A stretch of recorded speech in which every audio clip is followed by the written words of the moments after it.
There is something very interesting in the parasha that I like to draw your attention to. As you recall the story of Parashat Korach, we have the people who are turning against Moshe and against Aaron. And as they're turning against Moshe and Aaron, we see something very interesting happen. There's a plague that is starting to take a hold upon the people. This is something very important to us to understand, that sometimes in the scripture we see it multiple times, that a plague, here the word Negev, where we get the word Magefa, is a result of it's a spiritual condition.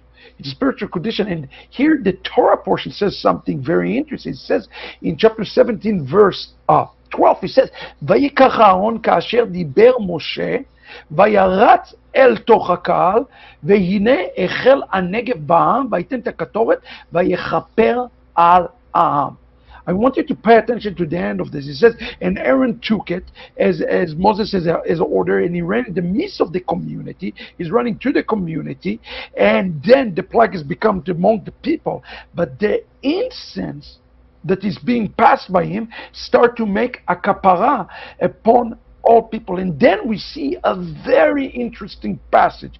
It says, Vaya'amod bein ametim hu bein achaim v'ta'atzer ha'megefa. And Aaron stood between the dead and the living, and the plague stopped.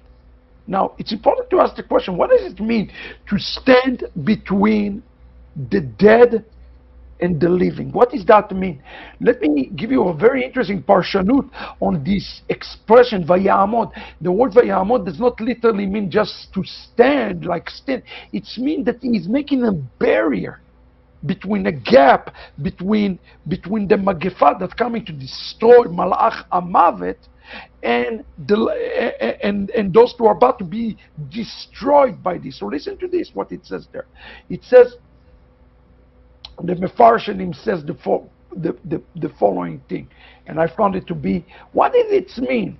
It says in Midrash Tanchuma, it says, and Aaron took, I'm reading it straight from the Midrash, and Aaron took hold of the angel of death physically and prevented him from killing Bnei Israel.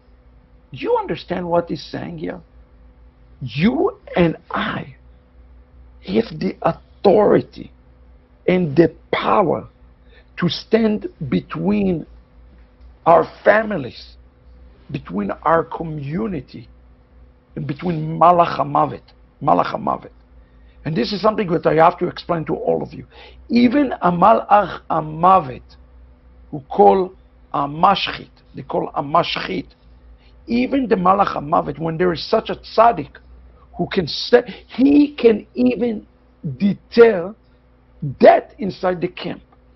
The idea here is very important. A tzaddik can stand in the gap. This is very important principle for us to understand today, because obviously we read that they died in the plague, came for 14,700 died in this. They swallowed up. Well, if we stood in the gap, why is it that 14,000 who died?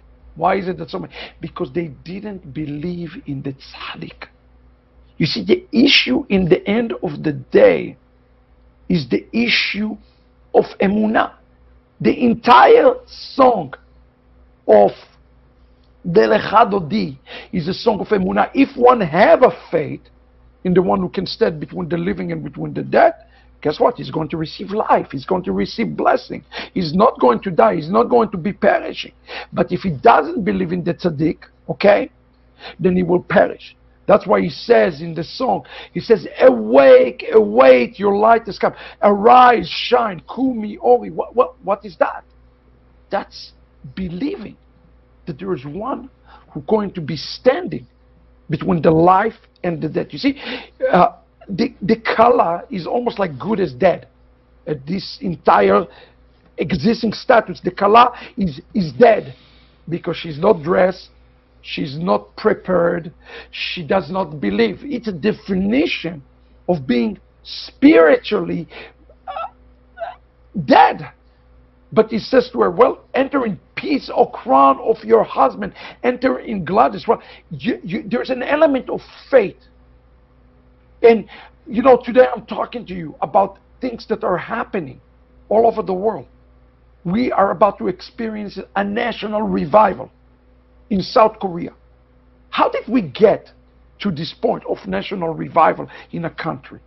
Oh, it's because we poured millions and millions of dollars in. No. One individual received a revelation from God to go and translate one book, the Besorah according to COVID-19. And this person gave themselves up for this thing. And look what's happened. The nation is being resurrected now.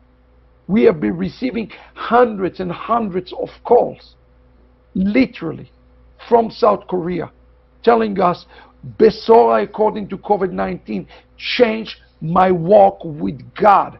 I have to know more. How did it happen? One person. How is Israel being saved in this Torah portion? One person, Aaron, who stands between the dead and between the living.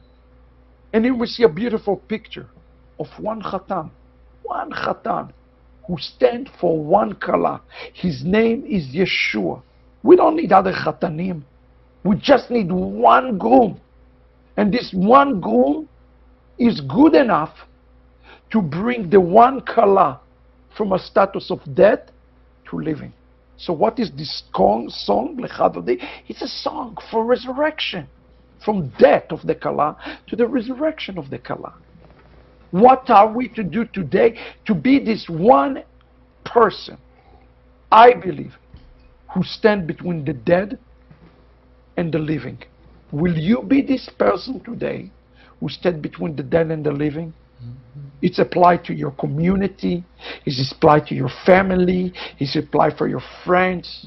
You can be this one person who stand today between the dead and the living to bring the message of Lechaim, for life.